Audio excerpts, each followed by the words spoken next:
Hello, everyone, and welcome to The Advisor. I am Lisa Urbanski, co-host of The Advisor, and I'm here today with a very special guest. His name is Bryan Wetzel.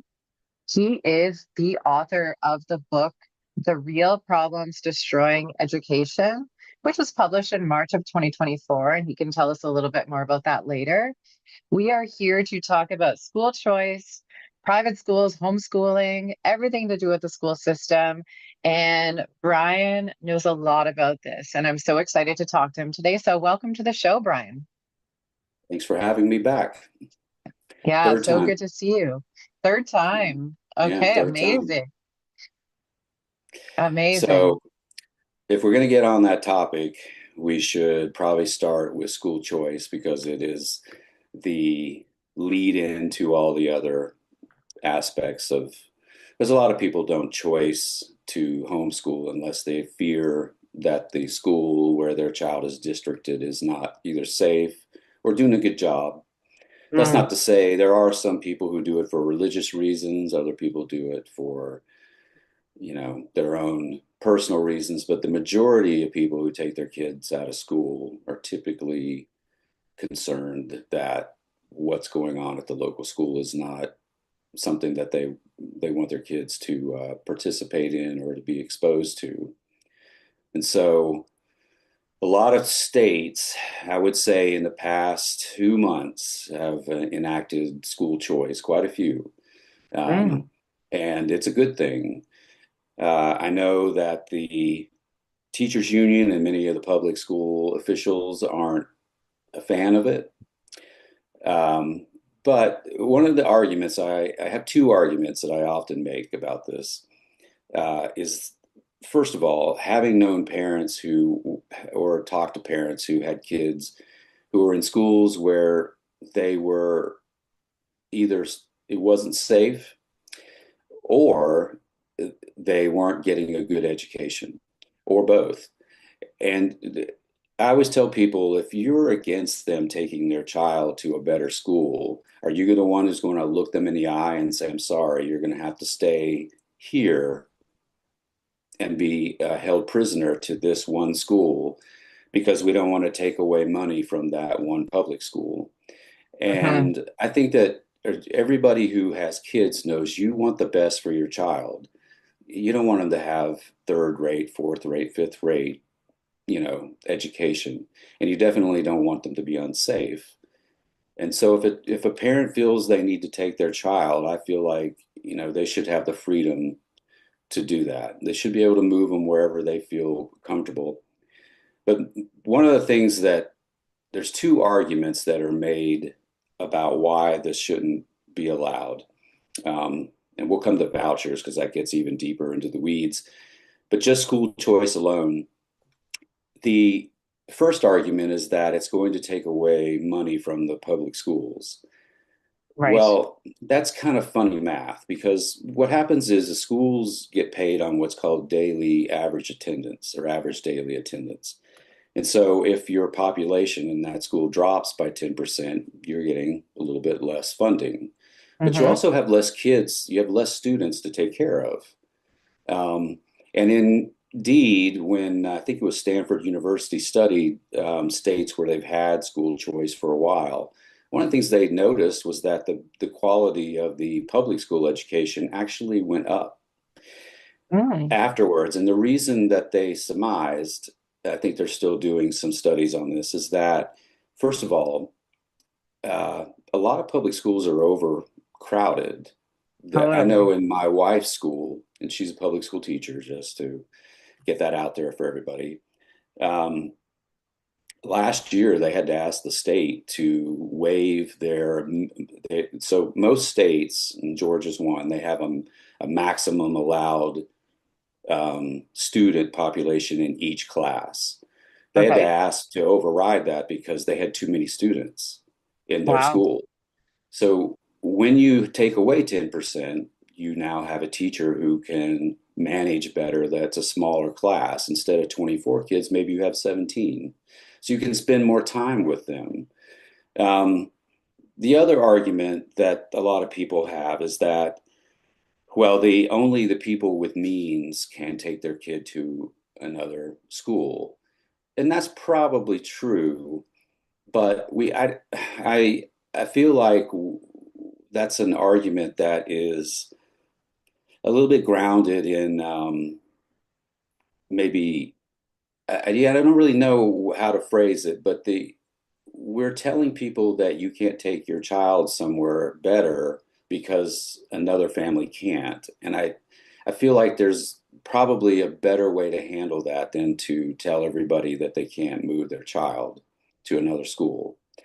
Um, and indeed, if the school does do better because the population begins to fall a little bit, and let's be Hmm. clear, there's not enough schools to go around. There's no school is going to get cut by 50% in their student population. That's not possible.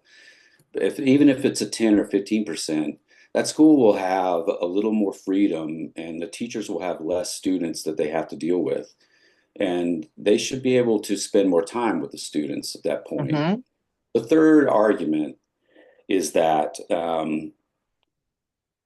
the reason that people who do not have means uh, can't take their child somewhere else is that transportation may be an issue. Let's face Hmm. it, it's easier to send your child to the local district school. The bus comes by and picks them up. 100%. But this leads into my biggest argument that I've gotten into some pretty heated discussions about this. But I always tell people, school districts or union people who want to make this argument that if you don't want people taking their kids away from the local public school, then do better. Because nobody wants to drive their child an extra 30 minutes to school if they don't have to. The reason they do is that they feel they have no other option, or Right. they don't have any more.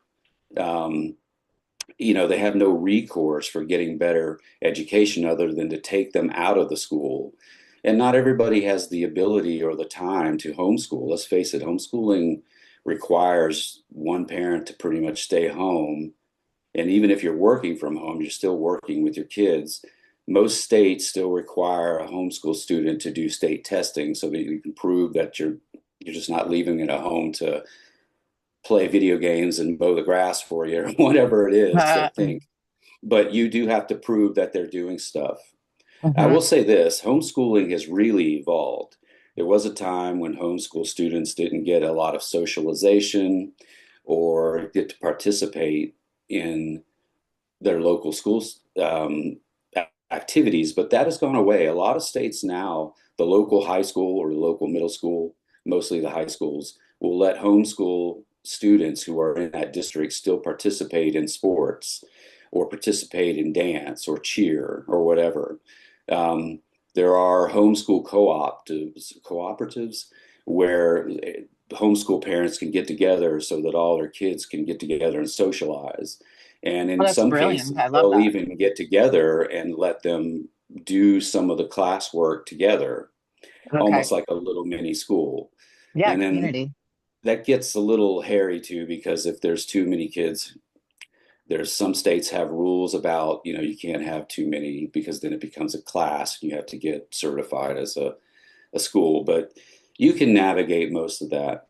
And if you go back to the 90s, for instance, to be a homeschool parent, you probably were investing $1,000 to $1,500 a year because you had to find the resources, buy them in DVDs, and um, hold on, and there we go. You had to find them and then buy them, and then usually they were in disc form, and then they came with paperbacks that you could tear out sheets and stuff. But nowadays with the internet, there's so many resources that Hmm. it's endless, and they're a lot cheaper. You can get as many of them as you want. You can get some that are just math focused. You can get some that are mostly writing focused. So being a homeschool parent is really evolved quite a bit, and in many states, I think Georgia's one, and Florida, I can't remember the others now because it keeps changing. So a lot of times in homeschooling, we really got off the school choice lane there, but we'll come back to it. A lot of times in homeschooling, we as parents can probably homeschool math up to middle school. Right. I don't know about you, but I don't do trigonometry in my daily life No, anymore. no. So to teach trig would not be, you wouldn't want me teaching your children trig or my own. Okay. So what happens is they now will let them do some of their work at home as homeschool, and they can attend a local high school for math only, or maybe Hmm. English and math. Oh, And so interesting. you can really supplement, do a little bit of homeschooling, do a little bit at the local school level. Um, and I would encourage anybody who's interested in homeschooling, just you need to look up the rules in your state. I don't know why they're very different from state to state. I wish Hmm. that would somewhat get a little tighter so that everybody understands what the rules are, but it is what it is. Back to school choice. So when you school choice, you can take your child to another school, another public school. You can Hmm. take them to another charter school. And obviously, you can always, even without school choice, you can take your child to a private school, um, but you have to pay for that. Right. And that is where vouchers come in, and this is a very heated argument. I've literally stopped getting into this argument on Twitter because it never ends. Mm. But, or I should say X. So vouchers, and every state has their own rules, but vouchers are simply this. So you and I pay taxes, and there's school taxes embedded in your state taxes Hmm. and county taxes in some cases. And what the states are allowing you to do is to take your money and take it to the other school, even if it's a private school. And in most states, vouchers actually save the state money because it's astounding how much per student most states um, will put out. So let's say a state puts out 12,000 per student. They're probably going to give you a voucher for 8,000.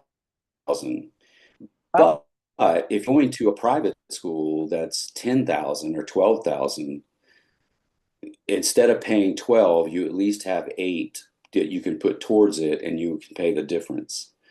And the okay. argument, once again, is that not everybody has the means. That is Hmm. true, but I don't think we should handicap people for that reason. Um, the other extremely argumentative side of this comes to the point where many private schools are church based or church run or Mm. faith based, Hmm. and people don't think that state money should be going to a faith based institution.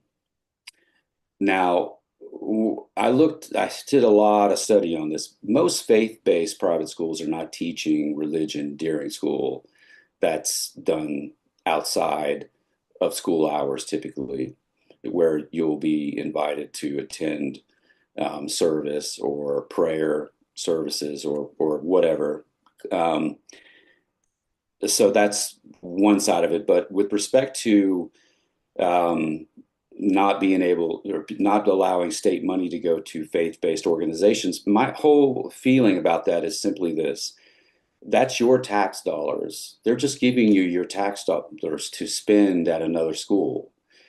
And if I choose to send it to a private school that's Catholic, or in Catholic schools, by the way, private schools have great records when it comes to test scores and just education in general. But there are others, there's others, and then not all of them are faith-based, but most of them are. That's your tax dollars. Why can't I take it to where I want it to go? Hmm. Um, I find that a very strange argument. And I also go back to the what I said before. Are you the one who's going to look a parent in the eye and say you have to stay here at this school, even though it's not doing a good job for your child? Right. And so most parents want every option they can get. Now, we'll tell, let's come back to homeschooling. There are a few states, not many, it needs to be more, that will allow you to take that tax credit and use it towards homeschool reimbursement for the stuff that you spend online or physical items for teaching your child. As long as you can prove that it was you bought them for teaching, you can use that voucher for homeschool um, items. And I think that's a great thing. I think that, quite frankly, we should give everybody every option to find what works best for them. Um, and I think I may have told this story on here before, but if you go on YouTube and look up charter schools, most charter schools are doing a little better than public school. But one of the problems is there's not enough of them still. Hmm. And so a lot of them have a lottery system to get in. Oh, okay. And if you go on YouTube, you can literally see parents who have put their child's name into the lottery, who are praying, who are crying, just hoping that their child gets accepted to the local charter school because they're not happy with the public school. Right. And there's only so many spaces in those charter schools. Um, in states where there's unions, they have consistently sued endlessly to block charter schools from being open. Um, and I need to get into that because that kind of angers me. But I will tell you a story. So Randy Weingartner, who's the head of the National Institute or National Education Association, the largest union, she has tried to block every charter school that's open in New York and several northeastern states. Wow. But she got her charter school open signed on to in 1 week. So Okay. seems like a little bit of hypocritical activity there. But and I told this on the last one, but I'll tell it again because everyone needs to hear this because I get people who argue all the time that charter schools are not that much better. That's not true. Statistically speaking, on test scores, um, your SATs, ACTs, state testing, they do fare much better, and it's a good 15% better. Um,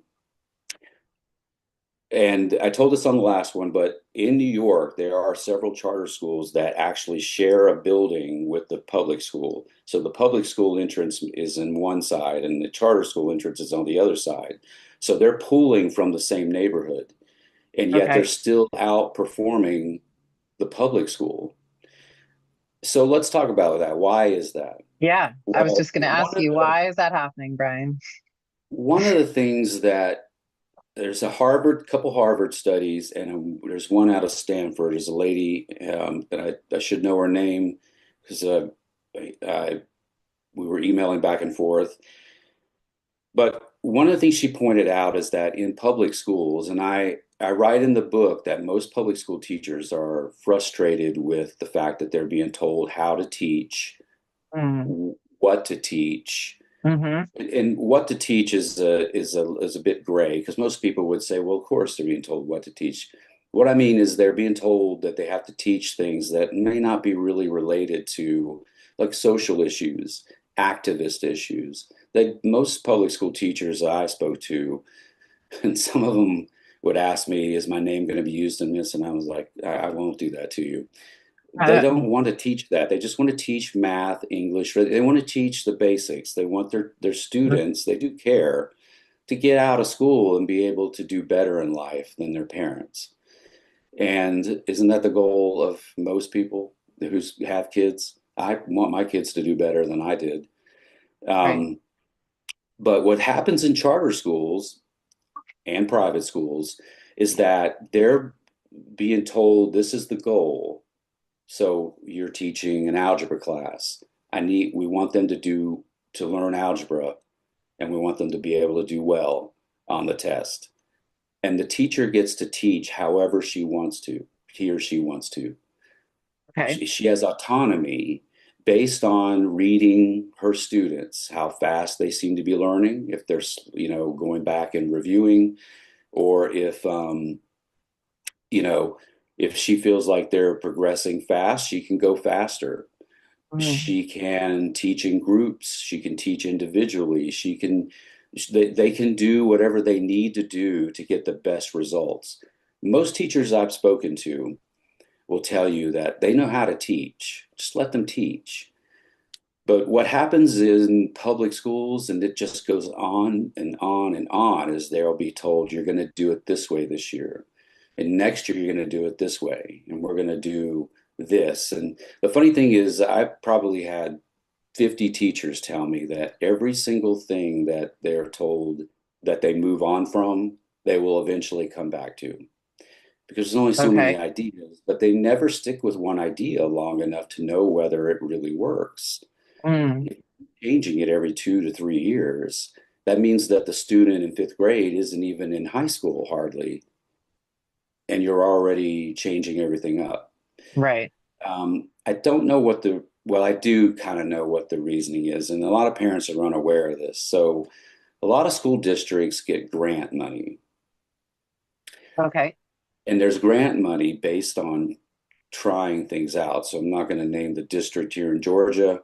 Most parents aren't even aware.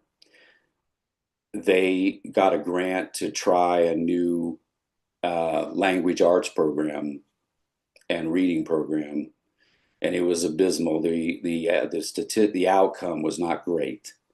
But Okay. most parents weren't aware that the reason they were doing it the way they were doing it was that they got a grant to try this program, and they get the money by giving feedback and results. Right. And okay, that's fine. But shouldn't we be letting the parents know? I Hmm. feel that's a breach of trust almost, because you're using their kids as a guinea pig for a program. And then when you find out it doesn't work, you can't really go back and undo that. They're going to move on to the next grade. Mm, And whatever they learned last year is what they're taking with them. right. Um, but that's one of the bigger reasons why they change curriculum so much, is because they're getting grant money, and in order to get that grant money, they must follow through with the whatever was laid out in the grant. Um, Right. Now back to vouchers. So there's also the argument once again with vouchers that $8,000, that, and again it was a hypothetical amount, but that $8,000 that you got in a voucher would have gone to the public school, and so you're defunding the public schools. But that argument again comes back to my just do better. Most Mm, parents, like I said, I I don't want to drive my kids in 45 minutes away to another school. That's a lot of time. Um, so you wouldn't do it as a parent if you didn't feel it was necessary. And right. what frustrates me the most on this particular discussion is that whenever I've got into many discussions, arguments about this, and what I tell people is that I never hear anybody say they don't need to take their child away. We're doing great. They never talk about the outcomes or the scores. They just talk about the money. And I feel like that in some cases we've lost sight of what is important with education. It's not about the money. It's really not. Well, we Hmm. send our kids to school to get educated. And as we talked on the last podcast we did, you have a lot of inner city schools that are graduating 6% of the students who are at grade level in math and English. That's not good. Right. Yeah. That's not good for society in the long run. It's not good for those students who are going to Hmm. struggle now to do better than their Totally. parents. And we wonder why poverty seems to repeat itself. Well, Hmm. that's one thing you can point to. If this child is not getting out of school smarter than their parents, who may not have even graduated high school, well, then that's a fail, in my opinion. Hmm. And I think that states like that have the where this happens, they should be ashamed of themselves. They should be embarrassed that that's going on. Um, and so when you look at those kinds of statistics, is it any wonder that some parents, when they read about this, want to take their kid to another school? I don't think it Hmm. is. Yeah, absolutely. Absolutely. So I'm dying to ask you this. So what if I'm taking my child to a school and I want to know if it's going to be a good school for them. Like, what are the things that we should be looking for? Because we're talking about the Right. things that are driving us away. What about the things that Mhm. are bringing people there? What does that come down to? Well, there's two things I can say to that. First of all, most states publish state scores. Um, you should be able to find them. They may make it difficult to find, but you can find they're required to publish the state scores for every single school. So you should Okay. have an idea of the school that you're looking at taking your child to, whether it's charter, even private schools have scores, public schools. You should be able to see how they're doing. Second thing I would tell you is that if you're taking your child to a school, whether it's another public school, a charter, or a private, don't just send them there. Go and do a tour. Go and talk to the front office. Most Hmm. charter schools do have days that they set aside where you can schedule, where you can come in, and they'll tell you what their mission is. And by the way, that's an important thing to tell you. Charter schools are typically um, like there's one near where I'm at right now that is focused on STEM, science and math mostly. Most Okay. charter schools have a mission. You can have charter schools that are more towards the arts. You can have some that are more towards STEM. You can have some that are more towards just straightforward reading, writing, um, the basic stuff. They don't necessarily have a single subject that they focus on, but they all have a charter that tells you what their focus is and what their goal is for the students at the end of each year. And Okay. you should go and tour. I would go and tour. Go into or yeah, I want to hear it, talk to the teachers, right? absolutely hear it from the principal's mouth. And if you look and see that their scores aren't very good, or maybe they're mediocre, ask them why. Ask them what they're Hmm. doing to correct this. Um, Now, I'm going to get into a lot of times when you talk to people who are deep in education, public education, or the unions, they will say that private schools and charter schools do better because they're able to remove students who are um, disruptive, bad Okay. behavior. Okay, in Hmm. private school, that's definitely the case. And in Right. most cases, if you're paying 10,000 or more dollars to have your child there and he or she is acting up, most parents are going to be, you're going to knock that off because we paid a lot of money for you to be there. Um, Charter schools do not charge you to go there, but because there is a lottery and a lot of people want to be there, if your child um, is not behaving, they will ask you to leave. So Okay. that is true. That's a valid point. But as I point out in the book, and I might have said it in the last podcast, if behavior is the only thing that is keeping a public school from having higher test scores and better grades and better outcomes, well, let's explore some options. Right. When I was a kid, there was alternative school. And people will argue, well, when you put them in alternative school, now you have all the bad kids in one school and they're just learning to be more bad from each other. Yeah. But we have to have some sort of of means of removing disruption from a school or from a classroom, more or less, that makes some sense. And if that is what is keeping children from or students from learning, then like I said, let's explore some options. I don't think that I've heard that argument, by the way, for more than 10 years, and Right. yet no one ever says, so maybe we should fix that, or maybe Mm. we should come up with a plan. If that's all it is, then let's come up with a plan.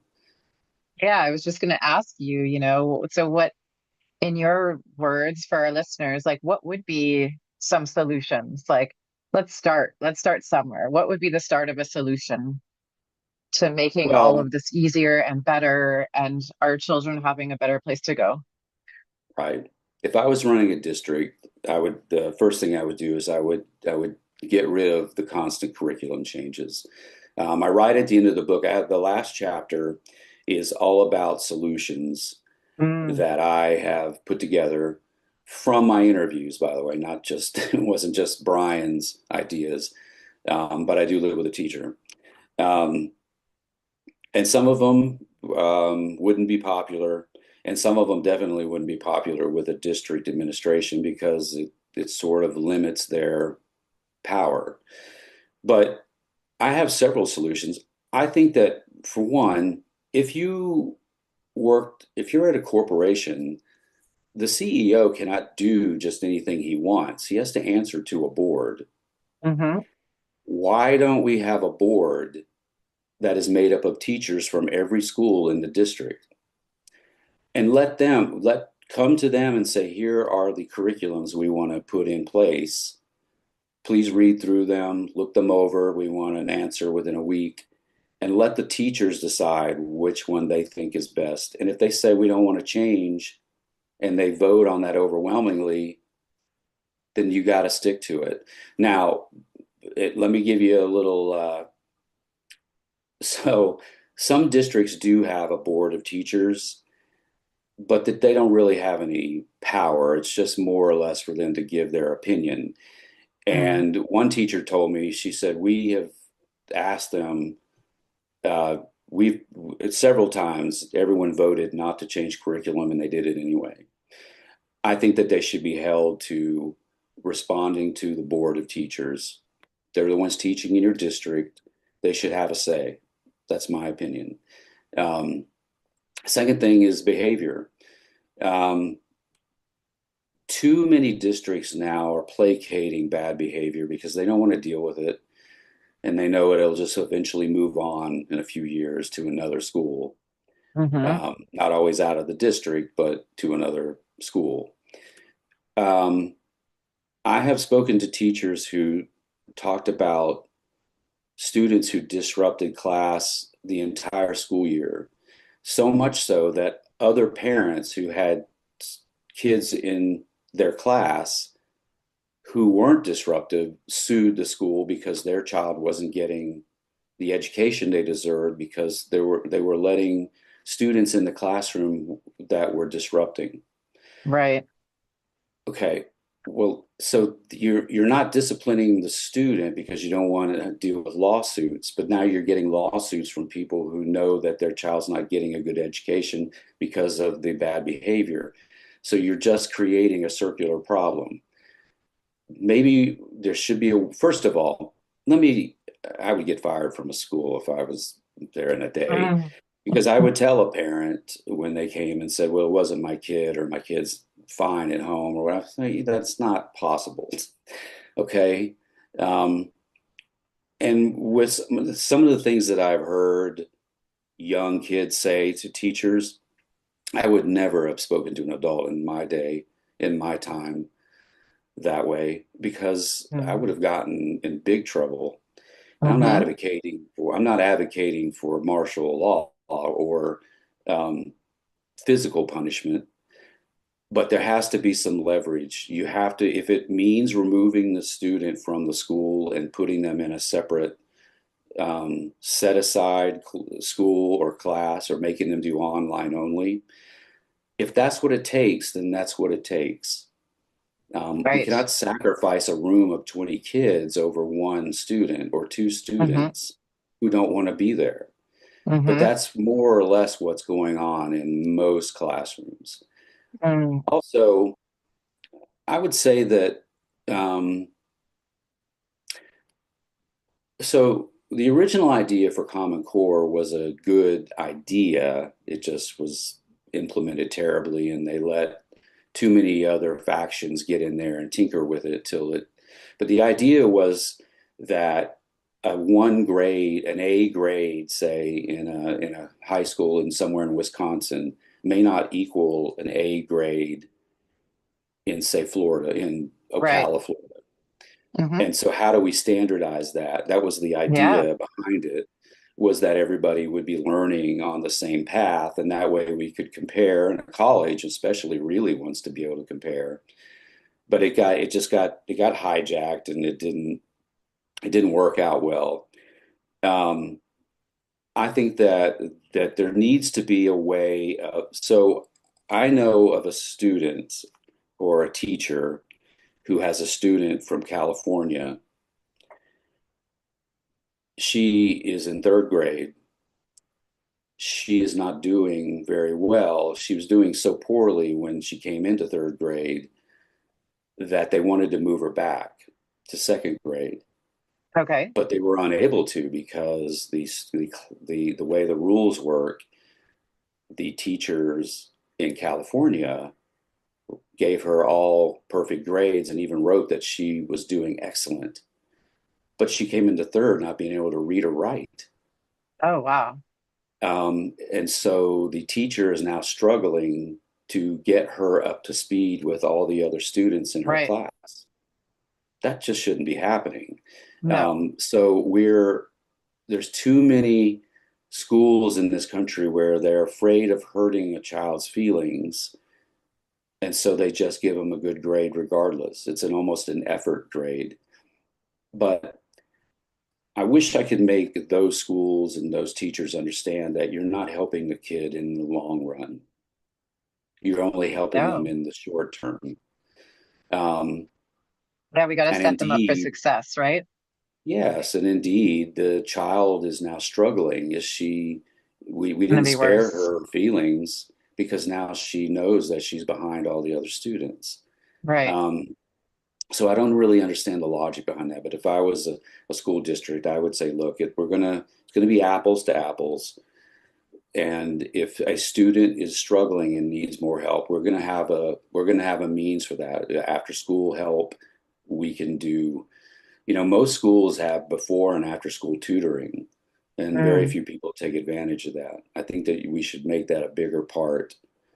Because let's face it, if you're talking about helping poor parents who can't afford a tutor at home, and that's something that some people who have means can afford, they can have a tutor come to their house.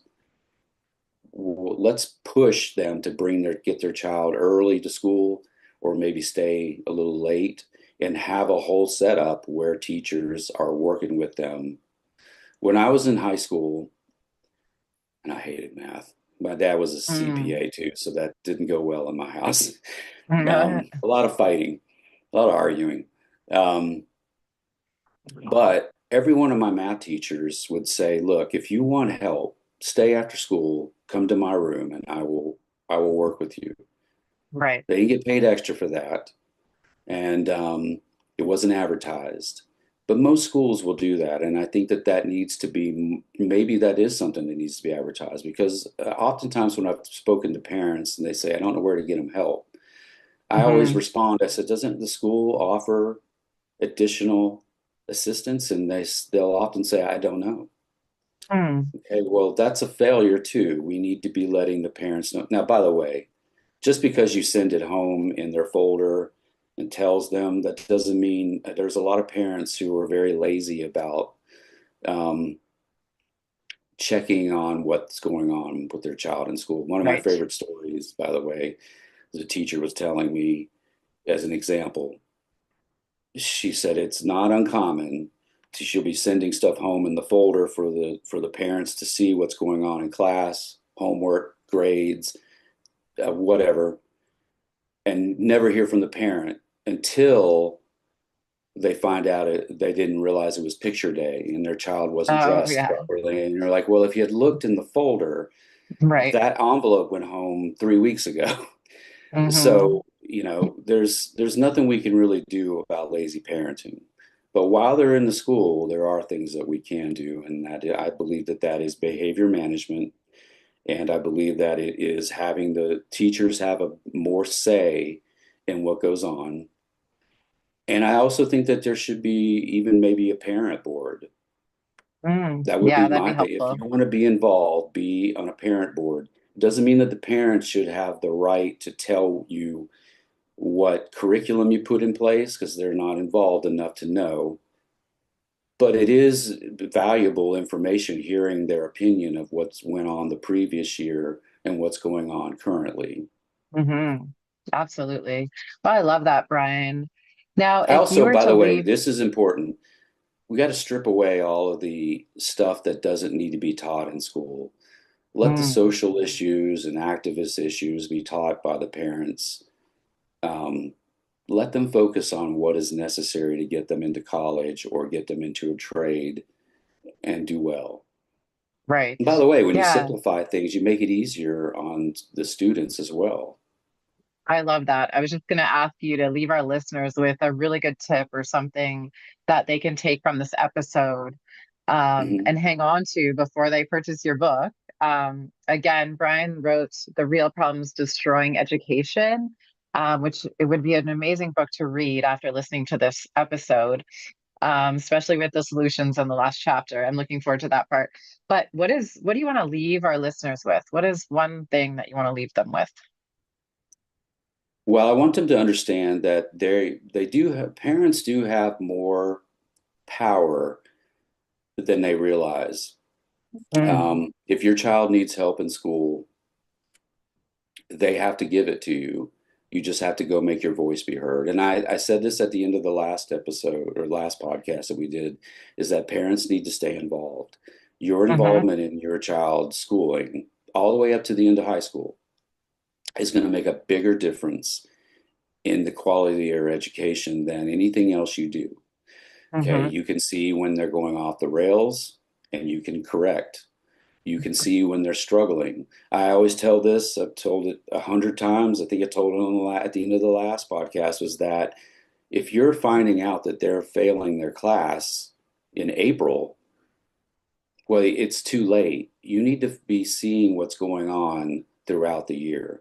Um, hmm Also, one of the things that I don't often talk about, but this is important, is that be asking your kids how they're doing and how they're enjoying school. Because too many kids are getting bullied and they won't tell their parents. And one of the differences, I don't know how old you are, you don't need to tell me, but when I was in school, if you were getting bullied, at least when you went home, there was refuge. Nowadays, kids can't put down their phones. And so that bullying follows them home through I social was gonna media. say they're bullying on their phone, right? Yeah. We used to take our daughters, we never had to do this with the boys, but we would take our daughters, my daughter and my stepdaughter's phone away when they were younger on occasion because they were getting into something was going on, there was drama. And Yeah, we're like, this is not your battle, and you don't need to be involved, and you don't need to make it worse. So you have to step out. And it would drive them crazy. They would keep coming in the yeah, room going, can I at least look at my phone? I got to know what's going on. No, yeah. you don't. You don't need to know. Um, Hmm. but and I'll be honest, I'm amazed, quite frankly. One of the things, I had a mentor once who told me that it's hard to be an asshole in person when you're looking It's somebody in true. the eye. But when It's you're true. on social media and you see this on X or Twitter to the nth degree, people they don't see the cause or the hurt they cause, and they can be extra cruel because it's just words in a phone or a tablet, Hmm. and sometimes they are extra cruel on purpose because they don't have to witness the outcome. And so we taught our kids, and one of the statistics I found, and I wrote this in the book, it was fascinating, is that 49% of, it was something like 54% of students have been bullied online. Hmm. 49% of bullies have attempted suicide I because could see bullies that. are often unhappy with their own They're lives, which is why struggling, of course. they're being a bully. And Hmm. so, one of the things that I think you need to talk to your kids, you have to give them some perspective on what it is that's happening to them and understand. I was always somewhat arrogant about this, and I tried to pass this on to my kids. that when somebody called me a name or whatever, I would just look at them and be like, well, you don't know me. That's not me at all. And I would move on. But Right. most people are not that much Teflon. I don't know Mm. how I ended up that way. And I wasn't when I was very young, but I just knew who I was. And Hmm. so I didn't let somebody calling me a name be the end of my day. But that's hard for kids. It's very hard for kids, and especially girls.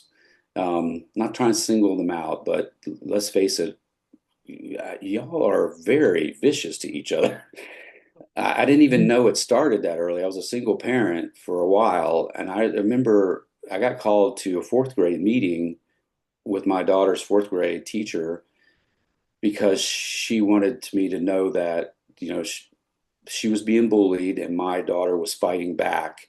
And she wanted to talk to my daughter with me to let her know that she has to walk away from those fights and that it's not making Okay. it any better. And I appreciated her doing that, the teacher. Um, Hmm. and then that led me to having more discussions about the fact that you don't need to be involved when somebody else is fighting. You don't have to insert yourself in it. It's Right. not your place, and that you're just making your own life more difficult. Um, but yeah, some of the girl fights were when you would read through the text, I would be in shock.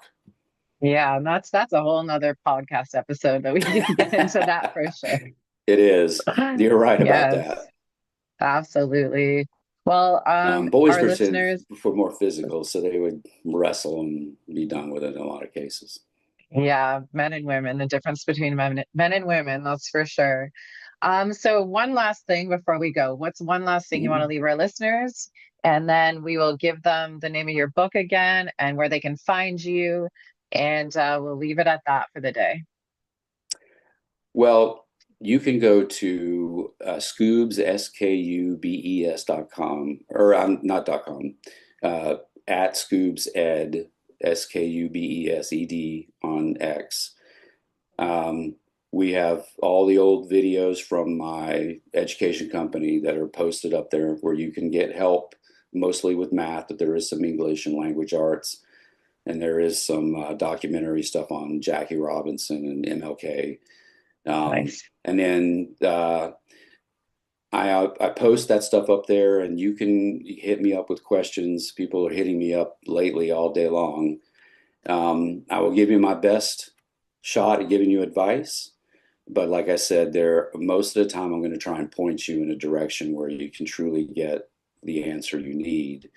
But with respect to the book itself, it is full of really good information.